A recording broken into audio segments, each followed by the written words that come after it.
Pra, kjo grua mashtroi një mori njerëzish duke u shitur djath magjik. E quajnë Madame Gill. Madame Gill është rreth 64 vjeç, jeton në Francë dhe i do shumë para. I do aq shumë sa është gati të mashtroj këtë mund për t'i marrë para. Me sa duket, i ka vite që u bën njerëzve hile. Një ditë të vitit 2006 i del ideja më e çmendur deri atëherë. Shfaqet papritur në Kili dhe fillon të mbaj konferenca biznesi në të gjithë vendin, sepse pretendon se e di si t'i bëjë të gjithë tepër të pasur. Është shitës e shkëlqyer, prandaj njerëzit vinë me qindra për ta dëgjuar. Ai që u shet quhet djath magjik. Në të vërtetë është një kulturë speciale pluhur që të lejon të prodhosh vetë në shtëpi djath të cilësisë së lartë. Me sa duket djathi del i bardhë dhe kremoz, si kos. Tani, pse do donte dikush të bënte vetë djath në shtëpi? Sipas Madame Gill, ky djath special përdoret në kremrat e bukurisë franceze super të shtrenjta. Yje të famshëm si Michael Jackson i përdorin vazhdimisht këto kremra, jo kremrat që përdorim ne të lira, por me djath special brenda. Dhe sipas saj, kompanitë gjigante të kozmetikës si L'Oreal po të shmenden për ta blerë, që është budallallëk. Po të donte L'Oreal djath me kremra, pse të mos e prodhonte vetë? Por, sidoqoftë, ajo thot njerëzve se kanë mundësinë të bëhen të pasur. Mjafton të paguajnë rreth $400 për pluhurin magjik të djathit.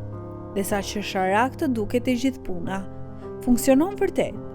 Shumë kilian i besojnë dhe fillojnë të blejnë pluhurin me shpresën se një ditë do të fitojnë para. Fjala përhapet dhe konferencat e Madame Gill mbushen plot.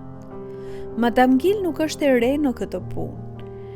Ka një histori të gjatë mashtrimesh. E di shumë mirë se mënyra më e mirë për të tërhequr njerëzit është ta bëjë të duket pa rrezik. Prandaj fillon t'ua jap falas kompletet e para të djathit klientëve të parë. Njerëzve u pëlqen, i marrin kompletet falas, shkojnë në shtëpi dhe fillojnë të prodhojnë djath. Kështu gjithçka po rritej shpejt. Madame Gill shet gjithmonë në më shumë komplete, rekruton njerëz të rinj dhe çdo rekrut do të thotë një komplet më shumë i shitur. Pjesa e trisht shënjestron njerëz shumë të dobët, kryesisht fshatar të varfër dhe gra në mjerim që bien pre sepse e shpresojnë të ndryshojnë jetën. Por kjo nuk mjafton. Këtu vjen mashtrimi edhe më i madh. Të gjithë fillojnë të prodhojnë djath në shtëpi dhe Madame Gill u shkon atyre. Më lejoni ta shesun djathin te kompanitë e mëdha të kozmetikës dhe do ju jap pjesën tuaj. Njerëzit thonë po. Ajo e merr djathin, nuk e shet askund, kush do ta blinte, e fut në depo, por më vonë u jep njerëzve pak para dhe u thot: "Ja pjesa jote." Nga i merr këto para? Ka njerëzit e rinj që blejnë komplete të reja. Kështu është ndërroi mashtrimin absurd të djathit në një skem Ponzi gjigante. Kilianët nuk e dinin. Ata mendonin se vërtet kishin shitur djath dhe se plani Madame Gill funksiononte, prandaj blinin edhe më shumë komplete. Jo vetëm kaq, ajo i nxit fshatarët të kthehen në fshatrat e tyre dhe të rekrutojnë miq, fëmijë, familjar. Si çdo mashtrues i mirëfillt, u premton dhurata dhe shpërblime për çdo njeri që rekrutojnë, dhe ata e bëjnë. Fillimisht shijojnë suksesin dhe tani janë të varur. Rekrutojnë këtë njohin, shesin orendit, bagëtit, makinat, futen në borxhe vetëm për të mbajtur të ardhurat e vogla nga djathi. Në kulm, Madame Gill kishte mashtruar rreth 5500 kilian dhe kishte mbledhur rreth $17 milion amerikan.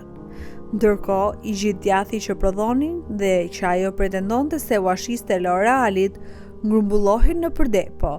Jo disa copa. Flasim për dhjetra mijëra ton djath të kodë, që kalbi dhe mykej pa ja varë mendjen askujt. Askush nuk hetonte sepse të gjithë besonin akoma se po shitej te kompanitë e mëdha. Por si çdo Ponzi skem, piramidale mashtrimi, një ditë mbarojnë njerëzit e rinj. Nuk ka më blerës të rinj kompletesh, nuk ka më para për të paguar të vjetërve dhe gjithçka shembet. Madame Gill mbledh gjërat, përfitimet e saj për $17 milion dhe kthehet qytetësisht në Francë për të jetuar si zonjë. Lë pas në Kili depot plot me djath të prishur, të papërdorshëm dhe padyshim të pangrënshëm. Shumë fshatarë që kishin shitur lopët, makinat apo kishin lënë punën, fillojnë të kuptojnë se nuk po u vinë më para. Provonin ta kontaktonin, pa përgjigje. Madame Gill kishte ikur, zyrat në kil ishin mbyllur. Kilianët ishin në shok total, e kuptojnë që i ka mashtruar dhe nuk do ta lënë të kaloj kështu. Shkojnë në polici, bëjnë denoncime zyrtare dhe policia fillon hetimet. Në të njëjtën kohë, gazetarë të emisionit Kilian Investigativ, Kontakto, marrin vesh për një franceze që mashtroi Mirja Kilian. Fillojnë hetimin e tyre, intervistojnë viktimat, gjejnë një komplet origjinal dhe provojnë vetë të bëjnë djath. Shkojnë në depo dhe gjejnë 20.000 ton produkte djathi që po kalben, ku i kishte lënë zonja. Pastaj shkojnë deri në Paris dhe gjejnë Madame Gillin, por ajo refuzon të flasë. I dorëzojnë materialet policisë kiliane, policia kontakton Interpolin, por dhe policia franceze hap hetimin e vet dhe arrin në përfundimin që ne e dinim.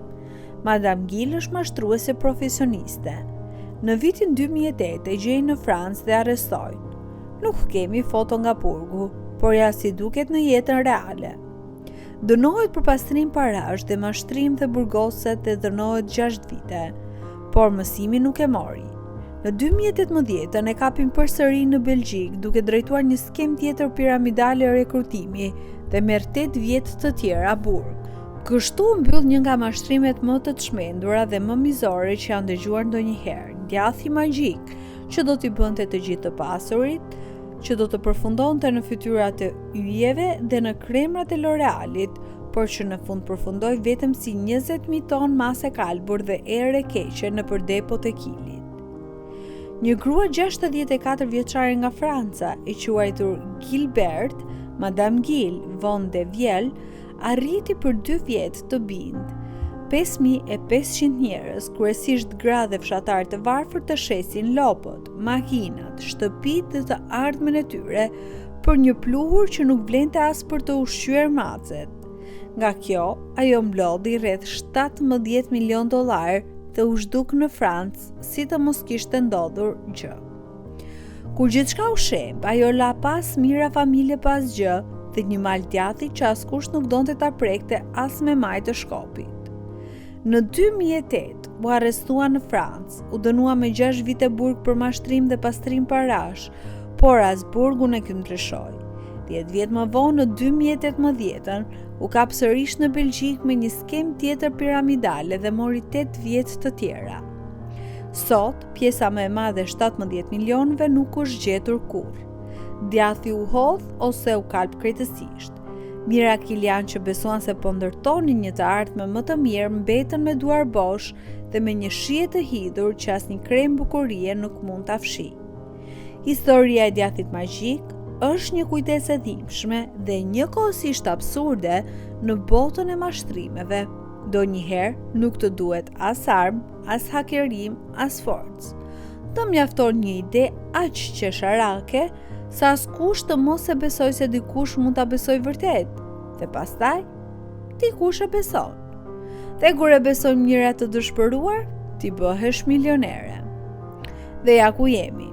Djathi u prish, ëndrat u prishën, por Madame Gill vazhdon të jetë dëshmia e gjallë se, për disa njerëz, edhe pas 2 burgimeve, lakmia nuk prishet kurrë.